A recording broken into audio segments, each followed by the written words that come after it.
Welcome back, Sales Beast listeners. Today we have an amazing powerhouse, Lorraine Jordan, joining us for another episode. Lorraine, welcome to the podcast. How are you today? I'm fantastic. Thanks for the invite. I look forward to kind of sharing some of my experiences and helping some people out. Great. We're excited to share your story as well. Now, Lorraine, just really briefly for those listening, do you want to just give us a little bit about your path in real estate? We know you've been around. I think you got licensed when you were in high school. Is that right? Yeah, I was 18. You were 18. So tell us a little bit about your journey in real estate and where you're at now. So yeah, started when I was 18, had 4 children, and yeah, kind of started building my team because things were crazy. I always laugh. My first assistant was one of my clients, and her job at the time, because the MRA didn't exist yet, and her job was just to give me leverage. And I didn't know what I needed. I just know I needed help. So my very first assistant would meet me at the office. We'd do some work till about lunchtime. She would then go to my house. She would tidy up the house, do a load of laundry, prep meals for me. And then she'd come back to the office just before I left to go pick up the kids. And we'd kind of do a half-hour like catch up. And then she'd work till 5. And I would take my kids to swimming lessons, hockey, dance, whatever it was that they needed to go to. And then, yeah, I grew my team from there. So since about 2002, I guess, I was averaging 179 transactions. I think that my highest year was 113 transactions on my own. I still do approximately 100 transactions. The last 2 years, well, I guess this year, probably down to about 60, just because I'm doing more leadership and growth and that sort of thing. I've had as many as 28 people total on my team, admin and agents. And yeah, we do about 400 transactions a year in a small town, by the way. Population was about 20,000. I think with the great migration of people heading north, it might have doubled to about 40,000 from the sounds of things. But yeah, we were doing that kind of business in a small community. Amazing. So you mentioned your first assistant was more just leverage, whatever that looked like for you, not necessarily business, but just even personal life, it sounds like. What kind of shifted over the past few years, and how have you been able to leverage some of the models of KW to help you grow? Well, it's funny because I did that shift and then I changed into trying to follow, exactly what I should be doing. And I think that they're still both important. I believe that, the model is stronger for the business. Like if I had to do it all over again, I would follow the models and systems, but I would also have that home leverage full time. My most, I wouldn't say necessarily my most successful years, because I would definitely say last year, was my best year in real estate, but I took 2 days off. And I would say that was just kind of a panic with COVID and just wanted to, really hang in there and keep doing my sales and hit my goals no matter what was happening, kind of that entrepreneurial, go get them kind of attitude. And at the end of the year, reflecting back, going, well, that's not exactly what I want to do. I don't want to model that. I don't want to teach other agents to live like that. So I believe that following the model for business and then hiring at home as well is important. Great. So you consistently do 100 transactions a year. Your team does 400 transactions per year. You mentioned you bought a ton of investment properties last year and you have 4 kids. How does one fit all of that into their day, week, month, and year? It's funny because I was talking to somebody recently. I've had a couple of people going, oh, you should open a market center. You should expand. You should do all these different things. And, sometimes you think, oh, I'm so busy. How can I add stuff to my life? And it was actually a conversation with Bill Soderoff. That's, he's our head guy for Canada now. And we were chatting in the beginning and he said, Gary Keller kept saying, you got to come and do this. You got to, take over Canada. You have to take over Canada. And he's like, finally, he goes, I told him, I just don't know where I would fit it in. Like, I just don't have time to add that to my schedule. And Gary kind of chuckled and said, really? He said, that's interesting. He said, I kind of thought we both had the same 24 hours in a day. And when Bill shared that with me, it was kind of a, wow, like it's right. When you start doing different things, everything overlaps and you're able to do when it comes to doing the investment property, well, yeah, I'm buying them, but I'm also selling them at the same time. So it's like double dipping. So it's like, how can you be not just more efficient, but more effective with the use of your time? Even as somebody starting out, I know we have a real mix of people that listen to the podcast. Starting out, I mean, 4 kids, I worked what was happening in my life. I always teach agents to do that. I had Team Jordan career apparel, my jackets were Team Jordan, and you have to wear them all the time or else it looks cheesy, right? You got your limiting beliefs, and how do you get around them? And for me, I just wore my Team Jordan jacket everywhere. So by wearing it, it just opened conversation. It's kind of like saying, hey, I'm open for business because I'm wearing something that talks about business. I don't think there was a hockey coach. I've sold hockey coaches, swim teachers, dentists, what else? School teachers. I've sold the parents of the kids, all of them properties throughout the years, because that was my network. That's who I was involved with day in and day out. So it doesn't matter where you're at in your life, it's that interacting with where you're at and making it work. Is the main source of business people in your database and network that you come across throughout your daily life at things such as hockey or school? Always has been, and then you put them in there, you stay in touch with them, you do a great job, you take care of them, repeat and referral. I would say that's another thing that if I look back, I'd say it was a mistake that I made. So my belief, like I just wrote a book with Donna Beach. I don't know if you know Donna Beach, but we're at the tail end of finishing that book. It's called Truly Winning in Real Estate. So we'll be out promoting that and, getting it into everybody's hands, just because we really believed in the model. And what it is it's following all the KW models, but there's just a little bit like sharing stories of what happens, right? So lead generation, a lot of people go, oh, lead generation, 3 hours a day, and then they get busy and then they stop doing it. And then they slow down and then they start lead genning and then they get busy and then they stop doing it and then it slows down. And it's like a wave, right? So it's like, if you could be more consistent, what would that look like? So in my opinion, the idea is to lead gen until you get enough people in it that you're always, you're kind of exchanging, and it's like, hey, these are, these people can be on a touch 2, 3, 4 times a year. They're hearing, different things or receiving stuff or newsletters monthly, whatever it is of value that you're sending. But who are the 100 people or 200 people that you want to talk to 4 times a year that you actually get excited about? Right? Who are your sphere of influence? Who do you want to hang out with? What if that, later on that 4 times a year, you're actually taking that hour, and instead of calling, 50 people in that hour or 100 people, depends who, in those 3 hours in the day of lead gen, you're going golfing with somebody, or you're going out for lunch with someone, or you're having a girls' weekend, or, going fishing with the guys. It's boiling it down to those people that you want to hang out with 4 times a year, and you teach them how to refer you. So I have this huge database, there's like 55,000 people in it, and everyone's like, oh, you get so much business from it. But if you boil it all down, you're still getting, that top 500 people, that 1%, they're the prime ones. If I only ever would have focused just on them over the years, I would have done just as much business instead of chasing bigger and bigger and bigger. I think we found the same thing too through our team, is like, okay, you can have as many people in your database, but if you're not focusing on the quality aspect and the building the relationships, you're not really getting anything from it. And it sounds like you're more kind of on the experiential side. I know that you also won an award of for being very involved in the community, the Angel Award back in 2018. So is that a big piece of your business too, and how you drive the growth, especially in such a small community? Well, people always say, oh, you come from a small community, it's easy for everyone to know you. But I always compare a community. So a small town or a little city or whatever is no different than a neighborhood in the city, right? So if you focused on a geographic farm or a neighborhood and you just poured into that area, you're going to get that same recognition as somebody like I would in a smaller town. So that's critical to connect those dots. But it started off where we started doing client events years ago, but we would do the movie event. And in 2007, we kind of had some people that, the economy was kind of rocky. We had a couple factories close in our small town.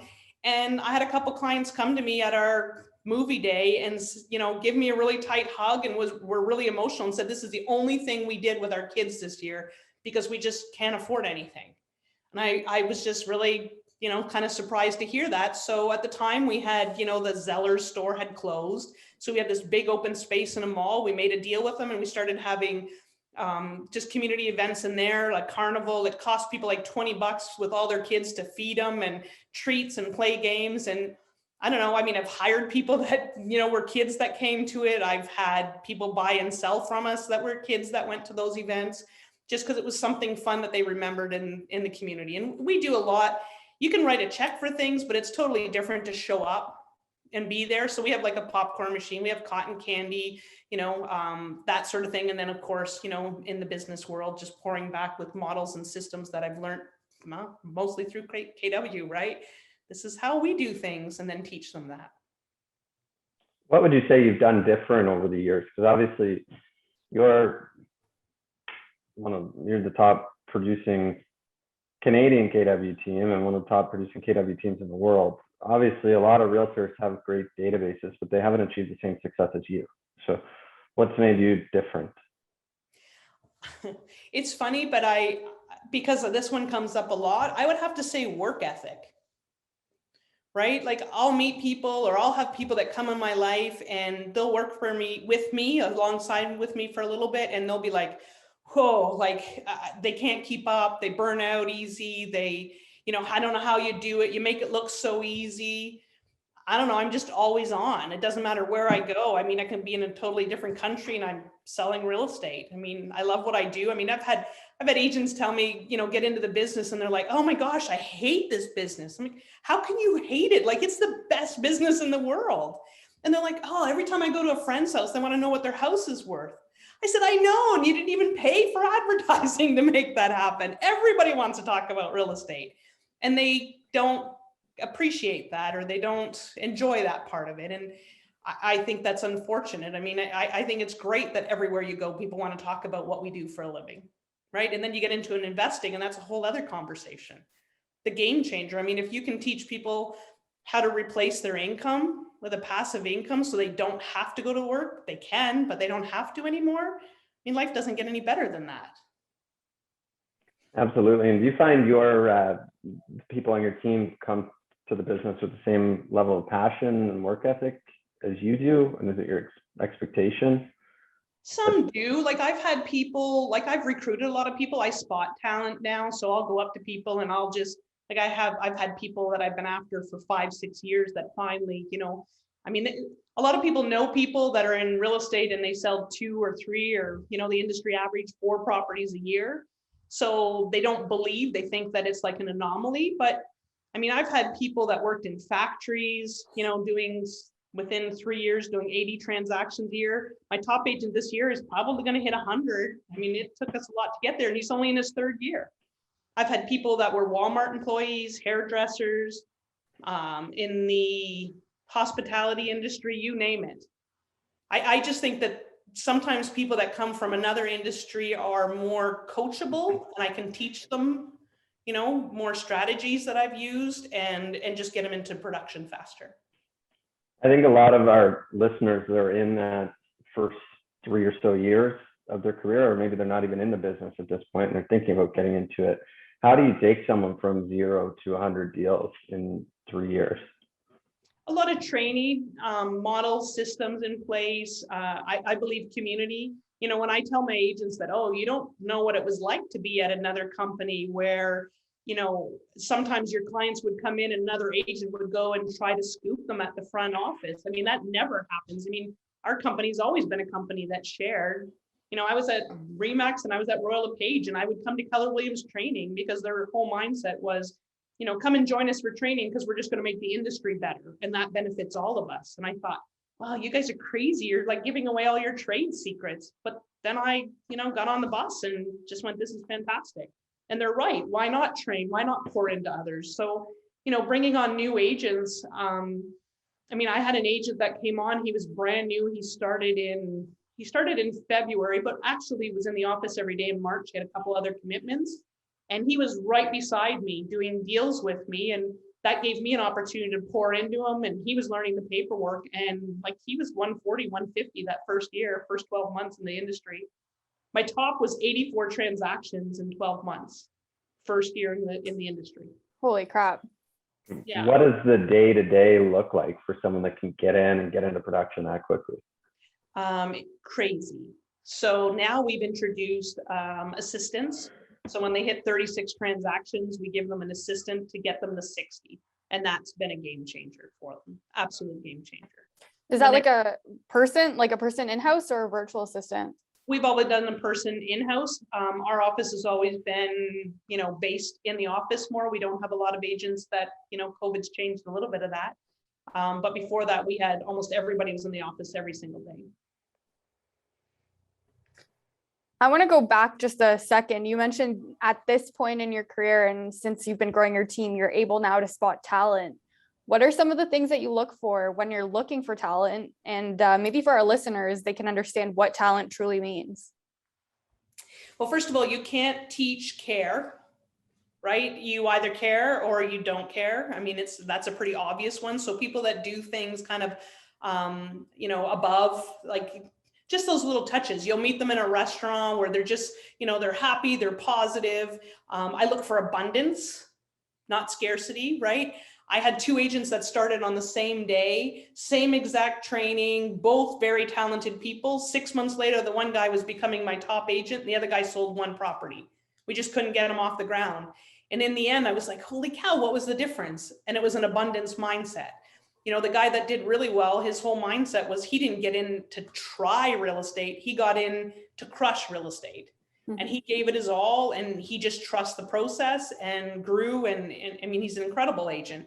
The other guy got in like, oh, I'll try real estate. It looks interesting. I like the autonomy of, my own schedule, the freedom, but the freedom can also be a trap. The other thing I look for is usually they have more than one job, right? They're either an entrepreneur and you see them doing multiple things at the same time. So I had a young guy that started with me. I mean, he was reaching out to us before he was licensed, looking to invest. Then he got his license and he was doing 3-4 jobs at the same time. I look for people like that because I know that they won't mind the nights and weekends. Everyone says, oh, I don't mind working nights and weekends. It's different to say I don't mind working nights and weekends and to be on call 24 hours a day, 7 days a week kind of feeling. That's a whole other world. Right. And then you need to come from that abundance mindset where you're like, okay, well, I had to work Wednesday and Thursday night, but Friday and Saturday, I didn't have to work. Right. So it's balancing what's happening in your life. How important is it to you that they had a track record in whatever they were doing previous to getting into real estate? The track record doesn't have to be sales for me. It goes back to that care again. One of my top agents, and again, don't get me wrong, it's not about driving and working 100 hours a week either. When I have my kids, if we were going to, I'd pick them at 3:30 and I would do all the activities with them. I'd put them to bed at 7:30 or 8 and I'd go back out after. And I would use it as a sales pitch to my clients. Like I'd say, hey, you know what, you have little ones, because obviously that was my sphere at the time. You have little ones. Why don't, what time do they go to bed? 7:30. Okay. Why don't I come by at 8 and, the kids will be in bed. We can have a good conversation. It won't be so crazy. Don't worry. I'll get out of there by 9 so you guys can get to bed too. And they'd be like, really? You don't mind coming out late? Oh no, I'm happy to do that for you. Meanwhile, it was a win-win, right? It worked for my life as well. If I would have worked till 5 or 6, I would have saw my kids less than what I was by doing it this way. So being prepared for that, and that care piece, I don't know, you can see it. People just stand out. Talent stands out. It's like kindness, nice people, happy people, positive. People that are always complaining about things will always complain. If they're complaining about their job, that doesn't mean you should give them an opportunity, because if they're complaining about their job, sooner or later, they're going to complain about your job. Right? So watching for that, it's a mindset for sure. Now, before we got on the show today, you mentioned creating a big world. And what I want to kind of dive into is, how do you continue as a team leader, as a business owner, to create a world big enough for those in your world so that their goals can also be achieved while your vision is also being fulfilled? Well, I don't know. First of all, goals are always about understanding what other people's goals are, what their personal goals are. We do a lot of work around finding out what people's big why is, and then providing them with the leverage and the training and the strategies. I always go back to strategies, because strategies to me are something that we have a lot to offer and people don't understand. Like anyone can drop an offer, present an offer, list a house, but how are you negotiating? How are you being the best at what you do? And that's where strategies come in. And that's where being, effective can save you a lot of time. So for me, it's always about seeing other people and their success. That whole, if you can help other people get what they want, you'll get what you want. And in the end, it's teamwork. It's everybody working together and fulfilling what they want. And I don't know, makes me happy. I love seeing people succeed. And growing. Progress is probably my biggest passion. I live off of progress. So if other people are growing and achieving their goals and doing things that they never ever imagined they could do, that's pretty exciting. It's very fulfilling, and I'm grateful for that opportunity. Love that. And that allows you to continue to grow and not only personally, but professionally, and obviously your team benefits all in all. Right. And I'm always a person that I always say I'll never have anyone do anything that I wouldn't do. Right. So when it comes to buying and, renovating a place, like I've done the basement reno, I've done the, up and down, I've done a back and forth, I've done building. Right now I'm in the process of renovating a 10-plex with a partner. So they're all things that I will try to do. And I say try, but I laugh. I will do it. And then I will teach it, and I'll say, wow, these are the things that I learned about it. I forgot about, the electrical panel in this house. We didn't think of that. It would have been better to buy something that had this feature because of this, right? So it's learning those things that make a really, really big difference. And then you're able to pass on that knowledge. It's really cool to learn from someone that made mistakes so that you can, bypass that and skip it, get there faster, shortcut. I think it's kind of back to your point of earlier, not necessarily just with your clients, but with your team members, on teaching them how to create opportunities that you've created now for yourself and helping them scale up. Would you agree with that? Absolutely. Same with one of the agents wanted to do door knocking a few years ago. And it's like, oh my gosh, I haven't door knocked in years. So, we always laugh about it because I went out, I said, okay, well, I'll go out with you. Like if I'm going to get people, I have a group of you that want to door knock, then I'll go out with you. I'll see what's happening so that I can, kind of gauge it and give you the best direction on it. So we went out door knocking, and I hadn't been in a while, and I was walking up the driveway going, oh, don't be home. Don't be home. I mean, it's a small town. Most people know me. So I knock on the door and nobody answers. So I'm about to put my little flyer in, and the guy opens the door, and I go, hey, I'm Lorraine from Team Jordan Real Estate and blah. And he stops me. He goes, wait a minute. Aren't you like the Lorraine Jordan? And I said, well, I'm Lorraine Jordan. He goes, wow, you must be desperate if you're out here doing this. And I'm like, no, right? My worst limiting belief coming to life. And out of my mouth comes, I'm not desperate, but my buyers are, and I'm willing to do whatever it takes to find them a great home. Do you know anyone on the street that's thinking of selling? And I mean, that stuff comes from listening to podcasts, reading books, like just constantly, growing and improving your mindset. He didn't sell, but like 2 days later, the guy next door called and listed his house with me and sold and bought another place. And I got 3 deals from going out door knocking for a couple hours. Oh yeah, I love that. I've never been out door knocking without getting an appointment. I love it. And it's cool that like as a team leader, you're still boots on the ground. You're doing the same activities that you're encouraging your agents to do and right alongside them. Absolutely. Yep. Not afraid to roll up my sleeves. You're right. Work ethic. That's the difference. So what's on the docket for you, Lorraine? Obviously, you're a woman with many opportunities. You've got a big vision. Where do you foresee you're going to be going in the next few years? So I struggle with where I feel that the real estate industry is going. Unfortunately, I feel that we're starting to get a little bit relaxed. I don't believe we're providing as much value as we used to. We have higher expectations. I'm seeing with agents that, everything from people that will just send agents, they're like, oh, I don't want to drive up 2 hours. So they're submitting an offer on a house sight unseen and representing a buyer that they've never seen the house, the buyer's never seen the house, and it's a firm offer. And I just see the issues that are starting to come from kind of doing those sort of, that sort of behavior. I believe we make a great living. I believe that we get paid extremely well to sell a home. Not to say that every deal is easy, but we get paid very well for what we do. And I really think we should respect it. And I think we should treat it more professional. And so one of my passions is definitely to invest and spend more time training agents. I want to protect this industry that I'm very grateful for, that has, supplied an incredible opportunity and income for my family and put everybody through school. And I want to teach people how to invest more. Real estate investing does not have to be complicated. It can be a lot simpler than, it doesn't have to be a total reno. It doesn't have to be any of those things. It can, anytime you buy real estate, you're making an investment if it's not purely an emotional purchase. So I think it's sad again that the industry, I would think that it's somewhere around 98%, 99% of real estate agents don't own an investment property. And, that's kind of silly. We have a great opportunity. We know the market. It's what we know, right? I don't know all the ins and outs of cryptocurrency. I don't think anybody does. I know a lot of people in it. I know lots about it, but I know a lot more about real estate. And I just believe it's a safe bet, and we could do some really great, plans for our future, right? Start with the end in mind. So why not start with our retirement plan as soon as we get in?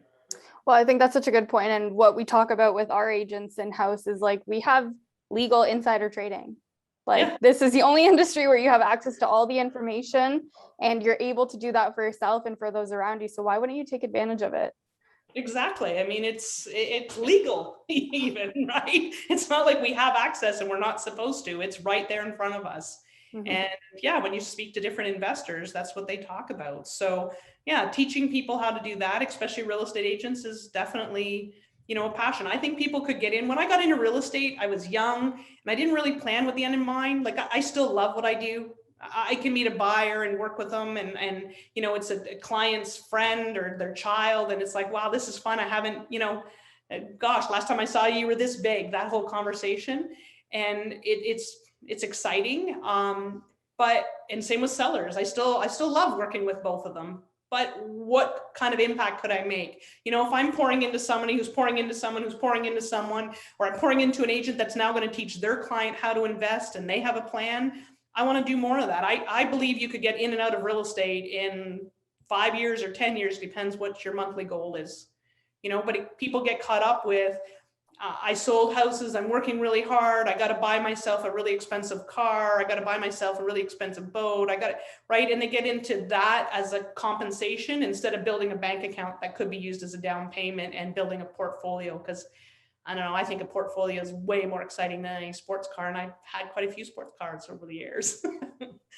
But it's way more fun to look at a portfolio. What am I up to? I think like 132 doors, something like that now. And in 12 months, right? Most of that in 12 months. Yeah, with partners. And that opportunity was just, and again, not easy. There were definitely some challenges. There's definitely been some challenges with tenants or rentals or contractors or COVID. But you know what? That's all part of it. I think that going through some of those just create, I don't know, they make you stronger, more tolerant of, the day-to-day. And yeah, it's exciting. Have you been investing over the course of your whole career, or is it something you've just gotten into recently? No, actually, it's funny. I did my first rent to own when I was 19. I did a flip. I sold an offer. I sold an offer and made 15 grand. I had an offer accepted on something and sold the offer to someone else, made 15,000 bucks cash, which was really good because the property was like 150,000. I did all those things years ago, and now they're all trendy and they're all on the internet and they're all explained, clearly, but I did them a long time ago. And I did some different investments. I always laugh, things that I sold that I thought, oh, they're never going to go higher than this value, I should sell now. Yeah, they did go higher. Some of them I don't drive by because it bugs me.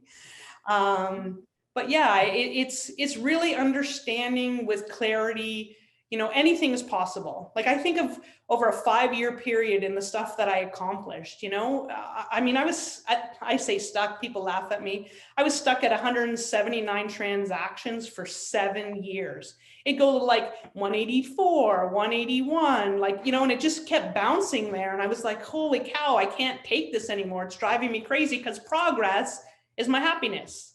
So that wasn't progress anymore. I improved different things in my life. I ran a half marathon. I did different things.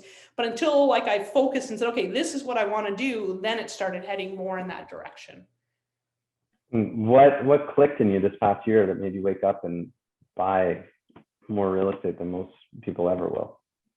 Well, last year my goal was to start leading my team more and get out of sales, get out of production. That was like, I had finally realized that if I, started writing more and training more and doing that sort of thing, I could have a bigger impact on people. And then COVID hit, things changed with that. Some of my people left and I just went into sales. And then I thought, well, if I'm going to sell stuff, I'm going to own it because I don't ever want to be in this situation again. Right. And people say like, oh, don't you feel the fear? And like, what do you do? And I realize that I do feel the fear, but I go to, okay, what's the worst case scenario that can happen in this situation?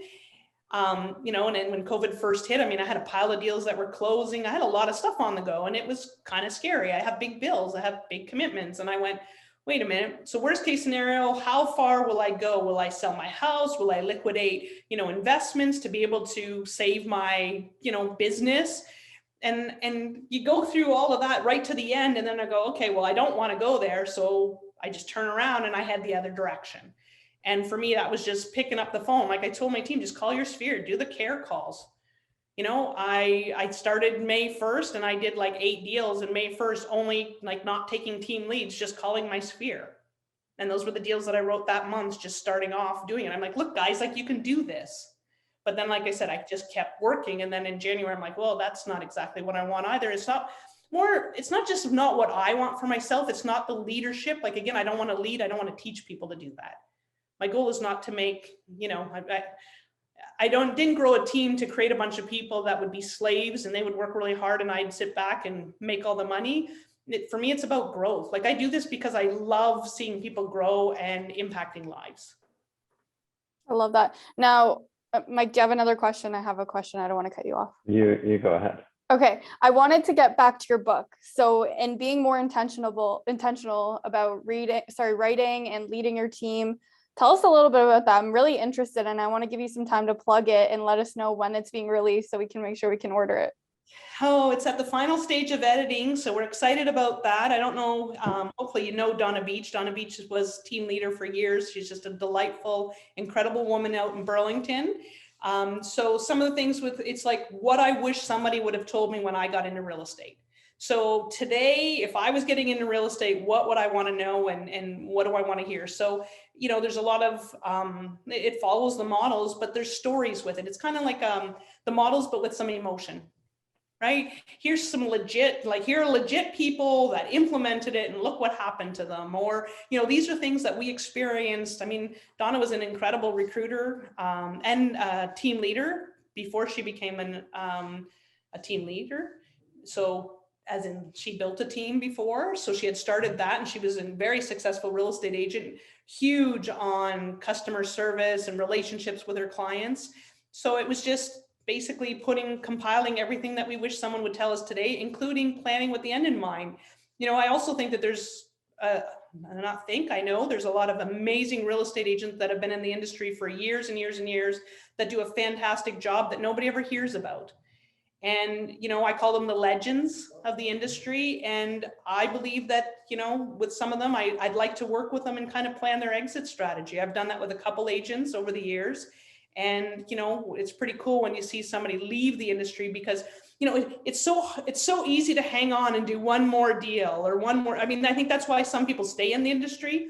They're working with a buyer and they're like, this is 10, 15, 20 grand to me. If I went and got a job, I'd have to work half a year to make that. So they hang in. And I think a lot of, agents that have worked a long time in the industry do the same thing. They hang on to that one more deal or someone calls and it's like easy money to them. But at some point they're not really doing the client a service because they haven't upgraded their, online presence or, their marketing plan. And I want to help them with that. The one couple, they were making like 100 grand a year. I think it was 150 the first year, almost 100 the second, after going through a process like that. So I think it's just really cool to help that transition. Well, I talk a lot about that with our agents as well around like, okay, do you want to be that 80-year-old realtor still selling until their deathbed? Probably not, right? And if you really treat your business as a business, there should be an exit strategy in mind, like a golden handoff type of situation where your business continues to grow. You can create those passive income streams throughout your career and then eventually just enjoy what you want to do. Right. And, you know, it's not, again, it's not about bringing other people in to do all the dirty work. It's about providing opportunity for other people to come into this world. And if you're investing, I mean, we often see some admin go into real estate sales and it's not a match for them, but they're looking at it going, okay, we dealt with these agents and I think I could do a better job. Right. So they get that.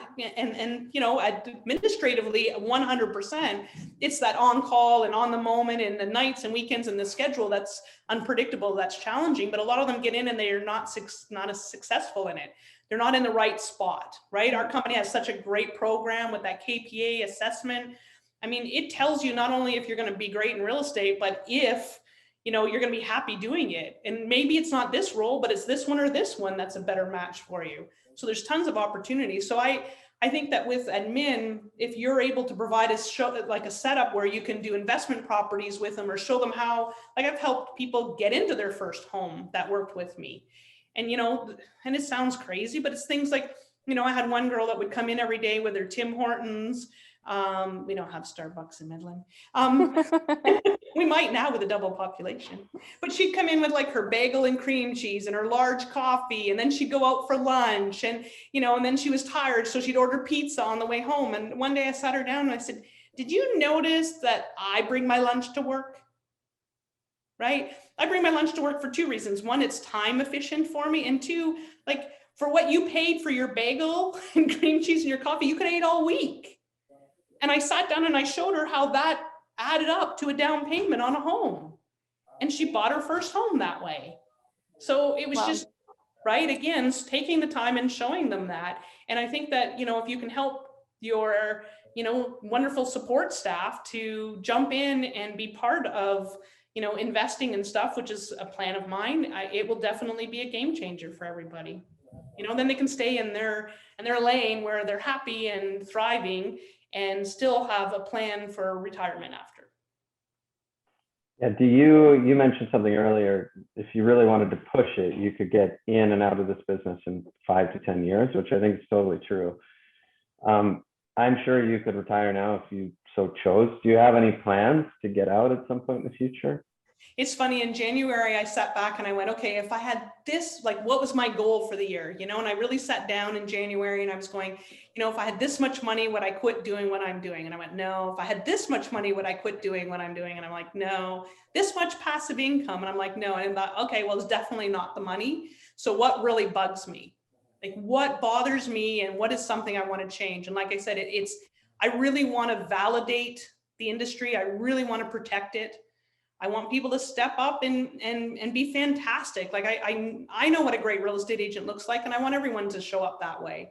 You know, if you're trying to do this part-time, I mean, you know, I've had people that started off part-time, you know, they're single mom and they had a little one and they needed to keep doing their job, but I showed them how they could do their job and get business, just like wearing the coat at the arena, right? Hey, talk to people, have these displays, like everyone that comes in, if you can at least get this many people through this business, it'll come over to this business and you'll make money from it. So it might be like a 3 to 6 months of building your sphere up from it, right? So we created opportunities. But if you think that real estate, like I've been asked, you know, oh, what else do you do? Pardon? Like, well, what else do you do? You know, my friend's a real estate agent and they do this, and my friend's a real estate agent and does this. It's like, oh God, no, like you know, I'm all in. There's, you know, with my investment portfolio and everything, like I probably do 6 days a week still. But I'm doing stuff that I love doing. Right. It's that whole mindset around master of one or master of none. And you've just kind of dived headfirst into the real estate aspect, right? Yeah. So for me, yeah, I could retire, but I don't want to. I want to surround myself with people that want to learn, want to implement, want to grow. I mean, I've had people, I mean, we always joke about Dylan. I mean, I met Dylan in his first 6 months in real estate at family reunion. He says we met in Burlington. I don't remember. It wasn't memorable. But I met him and family reunion. We hung out with, you know, other people because one of my agents shared a room with him, and, you know, he kept bugging me to coach him. I said, I don't coach people. And he said, what do you mean you don't coach people? I said, I don't want to deal with someone where I'm pouring into them and every week, you know, I ask them, did you do what, you know, you were going to do? And they go, no. And then I go, why not? Like, I just don't want to have that conversation. I want to pour into someone. I want to I want to pour into someone that's going to implement it. And I mean, if there was anybody on this planet that I could say that I poured into, and I'm so proud that I gave any time to, I mean, he took what I gave him and ran with it, and added to it and just blew it all up. I mean, look what he's done. He's 31 years old. He never has to work another day in his life. Like, how much better does life get? I mean, he hasn't been in real estate, was it 6 years? Yeah, it's wild. Right? We just had him. I laugh about it because we always joke, because in the beginning he called, I made him call me really early on a Friday because I didn't figure it would last, because that's typically how it worked, but he kept showing up. And then a couple times he didn't show up in a row. And the third time he called, so the one time was, oh man, sorry, I was out late, I slept in, and then I don't remember what the other one was. So then the third week he called and I didn't answer, and he goes, pick up, I'm calling you, like, get out of bed. And I said, LOL, I'm out of bed, I'm on the call with someone else. He goes, what? I said, I replaced your spot. What do you mean? So he called me for, I think, 8 or 9 weeks in a row until the other person missed their spot. Right? And then we got back on the call, and I mean, we do great things together, and that's tenacity, that's work ethic right there. That's talent. Yeah, absolutely. Love that guy. It's fun, it's exciting, right? At one point I remember him saying, like, nobody believes me that we're on a call every week. And I started laughing. I said, what do you mean? He goes, nobody believes me. He goes, why do you do this? Again, in the beginning. And I said to him, because it's like getting to do a do-over, right? I get to share with you everything that I screwed up on so that you can shortcut it and get to where you're going faster. I said, and I get to, when people put doubt and say, you can't do that, I'm like, hell, why can't you? You can absolutely do that, because anything's possible. If you would have told me, even, like, I go back even, 10 years ago, where I was 10 years ago and where I am now are completely different. I could have never imagined that I'd be where I am today. Never. Selling 400 properties in a town with a population of 20,000 people, like, that wasn't even something that was believable. I mean, I had to research, because what the mind can conceive and believe, right? Keyword believe, it can achieve. I mean, I met somebody, it was Kristen Cole, that was selling a pile of properties up in Alaska in a small town. And I went, well, if she can sell 300, I can do more. And that's where it came from. I love it. Now, we're going to start wrapping things up, but Lorraine, before we let you go, we have one question that we ask all of our guests. Mike, do you want to do the honors again, or is it back to me this time? You can do it this time. I've done it 2 in a row. You did 2 in a row. Okay. Lorraine, who do you know that we should have on this podcast? Donna Beach, if you haven't yet. I knew you were going to say her. So. I love my Donna Beach. I think that Donna Beach is one of the most incredible women I know. She does this amazing purpose on paper. If you haven't done it, you need to call her and make an appointment. Basically, she takes you through a process, and she has you share your purpose in life. So I don't, it's bad. I should remember it by heart. I know I'm going to mess it up. That's all. So I'm going to make sure I don't. So when I did my purpose on paper with her, and it takes a little while, took about 3 hours to go through to come up with it. And the words just pop out, like, they're so powerful. So my purpose is to collaborate, share, and empower the world to create win-win solutions in the spirit of love and connection, so I can live an unleashed life in a beautiful state filled with gratitude, appreciation, peace, and joy. Mic drop. From I love it. She did our disc class 3 years ago. Do you remember that, Mike? She made you and Sandy hug. We're having her back on the 10th of next month That's for awesome. business planning. She's incredible with disc. I mean, disc is so valuable. A lot of people naturally, I always say people naturally know other people's personalities, just like your coordinates, north, south, east, west. But to actually put it into a system is huge. And I would say that's really big. And then, the purpose on paper, it's just it's really cool to clearly define what it is and then read it every day. And it kind of becomes your moral GPS, right? Is this aligned with what I'm looking to do, right? And sometimes you get, I've been punched in the gut just like everyone else. I've had team agents leave. They think they can do better. They want to do better. And sometimes that stuff gets really emotional. It hurts, like I've poured into you and now you're leaving me. But in the end, it goes back to, I did it out of the spirit of, like, I wanted to contribute. I wanted to collaborate. I wanted to make an impact on people. So for me, it's not, I've done a lot of things where I've helped people. Now I want to collaborate. I want to work with other people that are talent, that want to go further than where they are now. They want to break through that ceiling of achievement.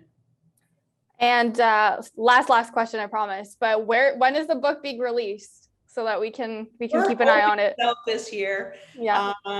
Everything's, like I said, it's at the final stage of editing, and then it goes off to print. So it's so close, but we were hoping to have it in our hands in September. So. Well, we'll have to get you back on once it's out there and talking all about that.